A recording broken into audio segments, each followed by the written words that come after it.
I care about you more than anyone else. That's an unwavering truth, even now. I thought that you'd forgotten. I never said anything of the sort.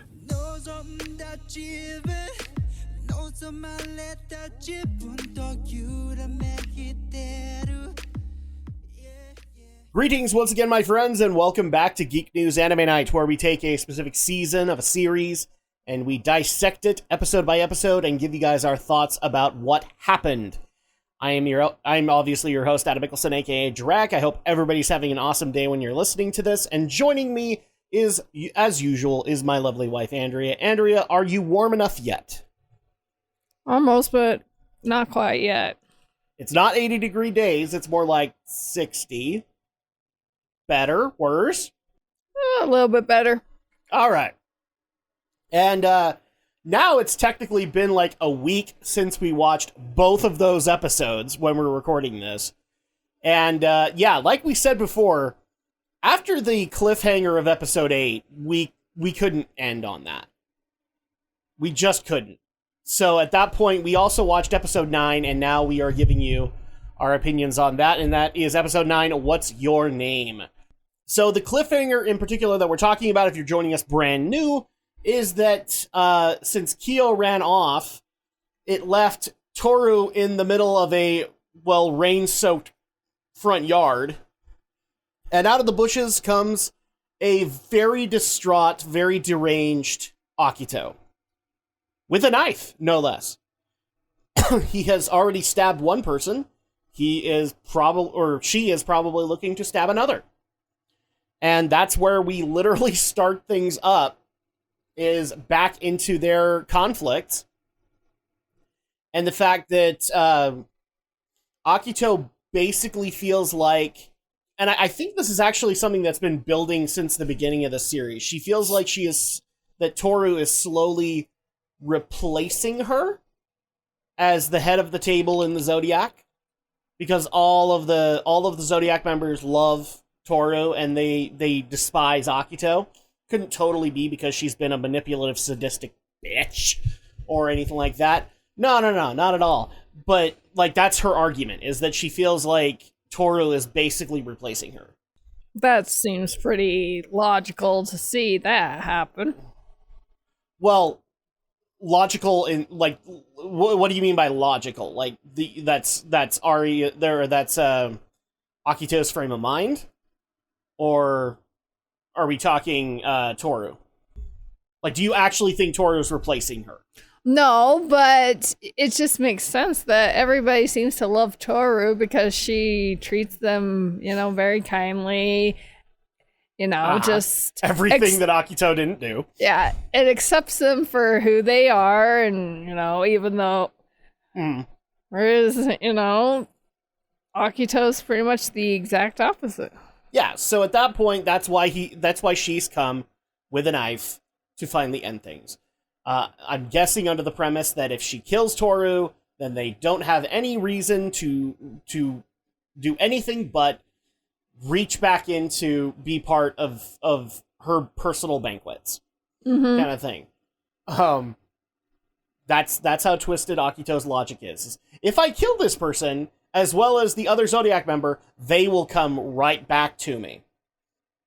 I'm pretty sure that's not what would happen. I think they'd run the hell away from you at that point. But we actually have kind of a fierce confrontation with them, including an injury to Tohru, where I can't remember. It was like her upper arm got slashed by the knife, trying to calm Akito down and trying to understand her. And so you have her like, okay, we have that going on. And I can't remember, did she get a second cut?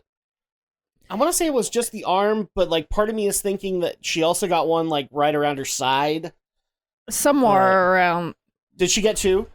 I can't remember where, but she got slashed like once or twice. Yeah. But... And when Tohru just showed that she was not anywhere near afraid of her, I think that also scared the bejeebers out of Akito, and she in turn... No, actually what happened was that she she finally comes to the realization that Tohru is not trying to take her place. Tohru just wants to be her friend, kind of thing. And so she then can't deal with what she's done. You know, she already injured Tohru, and I'm guessing that she's also had the pang of guilt from stabbing Kurano. So at that point, she runs off, and Tohru tries to go after her. Yeah, she goes after her, and ultimately they end up at just like a cliffside area, and Tohru basically just says, okay, well, here's a great idea, let's just start over. Hi, I'm Tohru Honda. Like, it seems really dumb, but it actually does kind of work. Well, that's the only way to just say, well, you know, I know we didn't really start out on the best of terms, so, you know, let's just start over. And a lot of people just go like, well, that's silly, but it actually does work. And so she puts her hand out, waiting for Akito to shake it, and Akito is just tearing herself apart from the inside because, you know, she's already dealing with the conflicting issues that Kurano brought up. Like, she doesn't actually know how to live life. Everybody has done that for her. Everybody has, you know, like, she's had attendants tend to her every need. She's had the Zodiac members go out and do everything for her. Like, she's never done anything for herself. And I'm sure she's also been dealing with, like, identity crisis here or something. Because of the whole being raised as a boy. Well, that, and, you know, not feeling like she's accepted by her mother in some way, you know. Yeah, I'm sure that played into it, and maybe also she's resentful towards her dad because her dad never, like, prepared her for the eventuality that, you know, he might leave. Or he might die. And so she couldn't really deal with that. And she's torn apart, and when she's actually considering on reaching out to take Toru's hand, the ground underneath Tohru breaks, and she falls, I think it's fairly safe to say, a good distance. Quite a big distance down, and takes the brunt of that fall. To which, at that point, Akito then kind of goes into shock, but then kind of collects herself and realizes, I've got to go get help. And so she runs back to Shigene's house, where Shigene and Yuki are actually just walking back to the house, and they see... Actually, no, she already made it back, and she was waiting in the house for them. And so when Shigene opens the door, Akito explains the situation, that Toru's fallen, and she isn't moving, and it was a really long fall, and somebody needs to go help her. So Yuki then runs out to go help her, and Shigene stays with Akito. But first things first, he makes a call to Hattori, you know, because obviously Hattori probably doesn't know where Akito is. And that's when Shigene finds out about Kurano, which is where we find out that they've actually treated Kurano's stab wound. He's fine. He's recovering in the hospital. And that's when Shigene lets Hattori know about Akito and how distraught she is and all that. And then after talking to him, goes and basically sits on that front step with Akito and kind of tries to help her sort out what has been going on. Eventually, I can't remember, like, Kyo, I think, just comes home and he finds out what was going on. Yeah, he basically finds out what happened, and immediately runs down to go see if Toru's all right. To which he meets up with Yuki, and Yuki basically says, I've already called an ambulance. And so Kyo's like, why are we waiting for an ambulance? Let's just get her to the hospital. And he says, don't move her. I think she's lost a lot of blood. And so you could actually see, like, his hand, like his palm, after holding her head, is covered in red. And you can even see the puddle of blood, like, right next to her head. And she's very much out of it. And surprisingly, the location of where she fell. No, wait for that. I know what you want to do, and I have a plan. So okay, don't worry about it. And so at that point, maybe I'm guessing the assumption here is she probably hit a rock on the way down, and that's what injured her head. And she is so in a daze from it that she's got Kyo very visibly worried, and Kyo is immediately regretting everything that he said to Tohru, and then we actually have a little bit of a montage in her head where she's basically sorting out her feelings and, actually kind of coming to grips with the fact she might die from this. And so at that point, like, she even says to her mom, like, I can't rejoin you just yet. I have to make sure that Kyo's happy.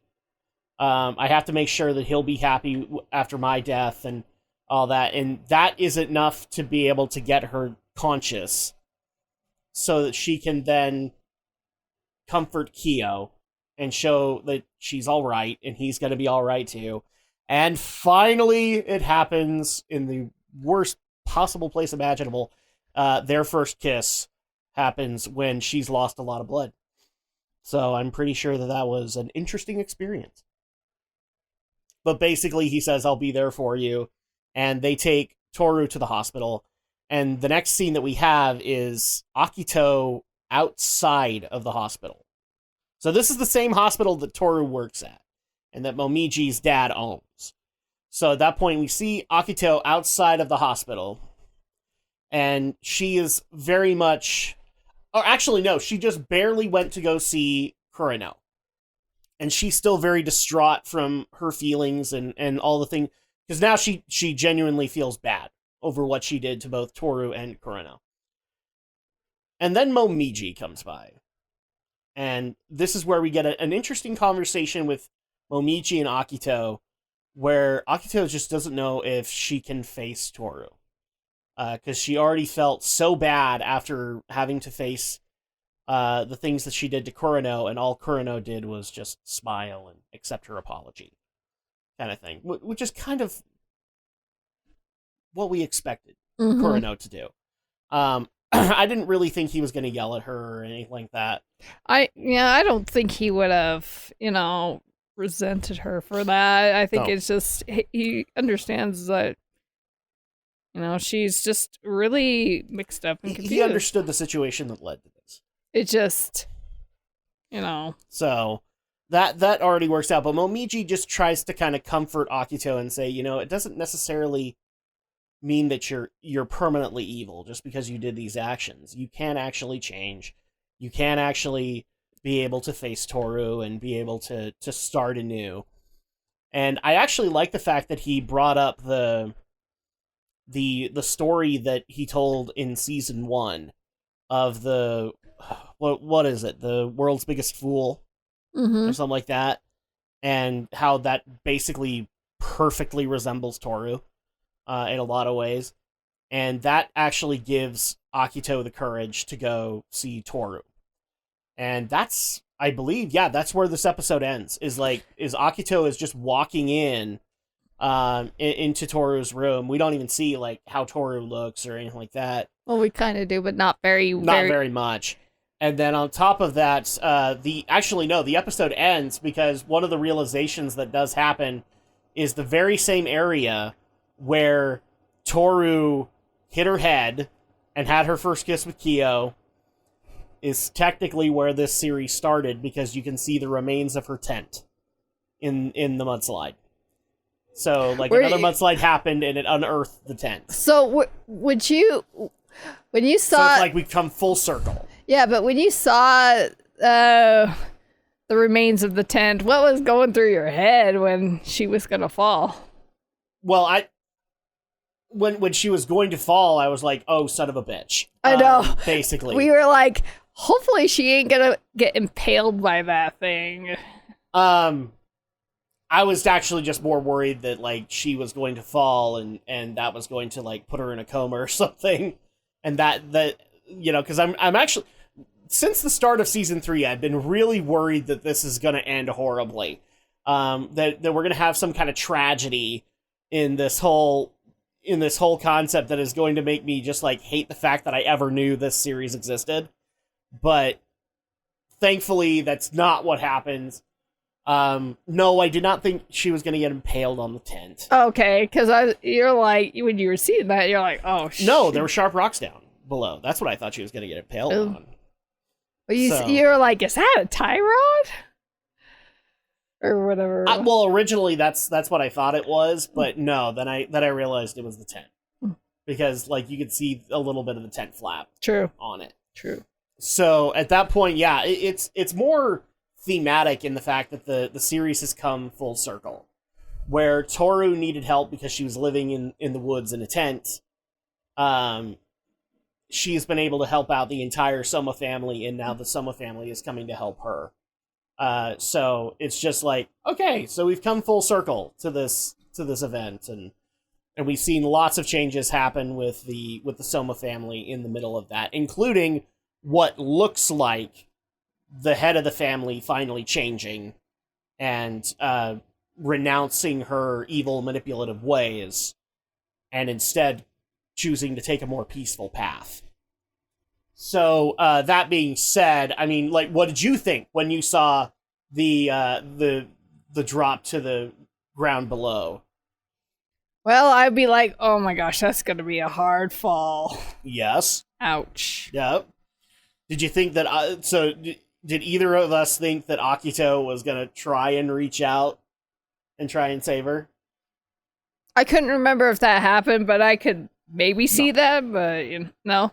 No, it didn't happen. I'm not surprised that it didn't happen because of like, you got to consider Akito's emotional state at that point. Like, she's just in shock over everything that's happening. Of course, she's gonna. In fact, I think she steps back because of fear. Mm-hmm. So that made more sense. But did you think she was actually gonna reach out and try and save Tohru, or? Well, since she didn't really technically, but that's probably more expected of her because she's like, she didn't expect that she was gonna let Tohru, somehow, expect her to just outright, wanted to accept her and try to be her friend. And I think she was still just too much into the frame of mind of like, Tohru's trying to replace me. Mm-hmm. Like, I'm supposed to be the god of the Zodiac because I'm curious. Now I kind of want a backstory on Akira Soma. Like, did he ever not mention that she was the god of the Zodiac? Like, did he ever once say, like, you are human, and therefore, like, even though you're this reincarnated god, you are human, and you gotta live a human life, kind of thing? I don't think he ever did. I think he got overly coddled by Akira, and then he got overly hated by Ren. Or she did. And so at that point, like, of course, things were going to end up this way. Like, of course she was going to end up just as effed up as she was. And I can't even believe I'm saying this, because, like, everything up until this point makes me want to hate Akito. But now, like, in the last 3 episodes, we've come to more empathize. I don't want to say I sympathize with her, because I don't. But I do empathize with the situation that Akito found herself in. So, okay, let's go into our last little bit. So, what did this episode do right? What does this episode do wrong? Well, I'm just glad, even though it's not the best of circumstances, but it was nice to see Kyo finally, show his feelings towards. It was great to see him kiss the girl on the ground with a puddle of blood right next to her head. You remember our first kiss, Kyo? How could I ever forget? You were about to die! But yeah, he ends up running away from Tohru, and, well, and look what happened to her. And we don't necessarily even get a resolution on that. Like, we don't see that he's, like, resolved his own personal feelings on the matter. But that's the weird thing. It's like, he goes running off, and all of a sudden all he knows is that he doesn't want Tohru to go. Yeah. Kind of thing.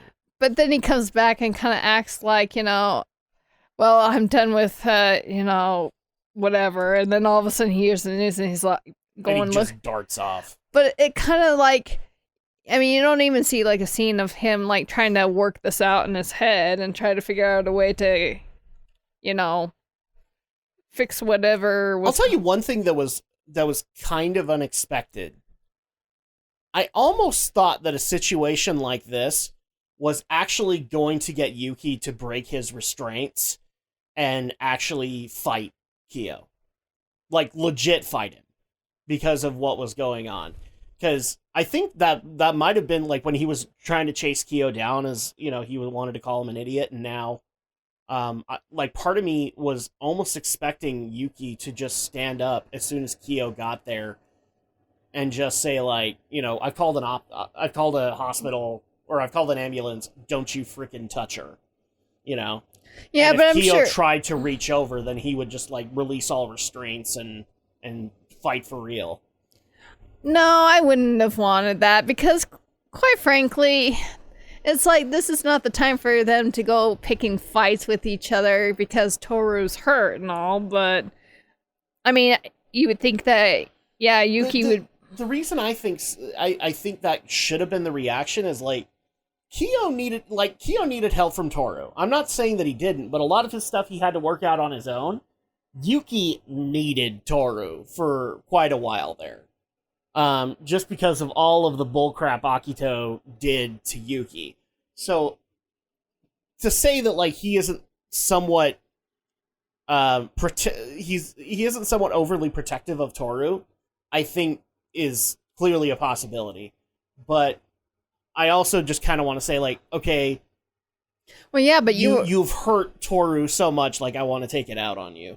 Yeah, but you were hoping that, you know, once Kyo got to the scene, you were like, oh, I hope he doesn't end up starting a fight because that would have ruined the moment, sort of thing. But like, this was one of those moments where a fight should have happened, because of how heightened emotions were at that moment. I get the whole concept of not wanting to fight in front of Tohru, but I could totally see Yuki, like, pushing him off to somewhere in the woods and saying, okay, we're doing this right now. But that would have been a weird, awkward scene, really. Yeah, to be honest. I get it. And it's not like they can't do something like that in another episode, but... I mean, I could have seen maybe that kind of sort of thing if Yuki had feelings for Tohru, even though he doesn't see it the same. I'm not saying that he has feelings like that. I'm saying that he looks at her as, like, a big sister. Well, yeah, but you wouldn't see them getting into a big fist fight over something like that. I don't know, maybe. That's at least one of those things that I think could be happening in another episode as they finally work out their feelings. Which it sounds to me like Kyo would very much need. Like, he needs to get over his blaming of Yuki over everything that's happened in his life, and he needs to accept what's happened. But, one question that I do have is, were we worried at all when they wouldn't show Toru's face in that last scene with Akito? Like, that we didn't see her? Did she suffer some permanent damage or something? Well, we won't know until we see the next episode, now would we? But are you worried about that? Probably not, since this is an anime, but I mean, this is different from real This is life. anime where everybody has to look pretty. But I guess it was kind of nice that that you kind of actually got a first chance to see a little bit of some sort of type of cross between some remorse, but yet some hatred and some aspect in Akito when all this has occurred. Speaking of Akito, so change can happen for a number of reasons. Do we think that this is legitimate? Like, let's just say this continues on into the next episode. Do we think that this is going to be a legitimate change from Akito, or is it going to be a change because I feel guilty kind of thing? Because I could totally see it going that way, and then Akito ends up in a whole other set of problems. But I'm kind of wondering if it'll end up a genuine, like, change of character for Akito. I think it's just gonna go more towards. I think that maybe she kind of just realizes, just because they may not like me, but I guess that's just how things are, and I have to just set my own path and and just try and. Because I'm just saying, like, it could go either way. I have a feeling that with so few episodes that it won't go that direction, but I could totally see it going that direction. I guess she was just, kind of had it in her head that, she's supposed to be god of all these, but when she realizes now that the curse is breaking, it's like, well, maybe it's, and time to kind of just... Maybe. I don't know. It does kind of make me wonder, too. She kind of, has to kind of reassess her purpose in this. We've gone over what was right, what was wrong. There really isn't a funny moment in this episode. Aside from Momichi kind of making fun of Akito. That was a weird conversation, though. Yes. And well, all conversations with Akito are kind of weird. And I think it also just kind of stems from when Momichi's curse broke. And so, like, to Momichi, his relationship with Akito is now being redefined. And I'm thinking Momichi is kind of doing it more on his own terms, not the way that he was kind of forced to do when he was cursed. So at that point, yeah, I think their interactions are going to be awkward for a while. Well, yeah, especially you kind of have that feeling with that conversation that it's like Momichi is kind of like, well, I won't say I kind of forgive you for all the crap that you did, but I kind of understand, you kind of see things at a whole new perspective, but maybe yeah, there really isn't a funny moment of this episode. So out of 5, what would we give this? I give it a 5. I'm gonna do a 4. Okay. Like a 3.5 to a 4, and it's just because we still have a lot of questions. So this is definitely like, it feels like we've already done like 3 parts of this 4-part saga in the series, and so it feels like more resolution needs to be had. But ultimately, that's why I'm leaning 4. Is like what they've done already is an interesting and an intriguing enough turn that I want to make sure that they pull it through, kind of thing. And that's going to go ahead and do it for us today. So when we come back, we will give our thoughts on episode... We only have 4 more episodes of this series, Andrea. It's almost done. Yep. So at that point, we will see you guys next time for episode 10 of Fruits Basket Season 3.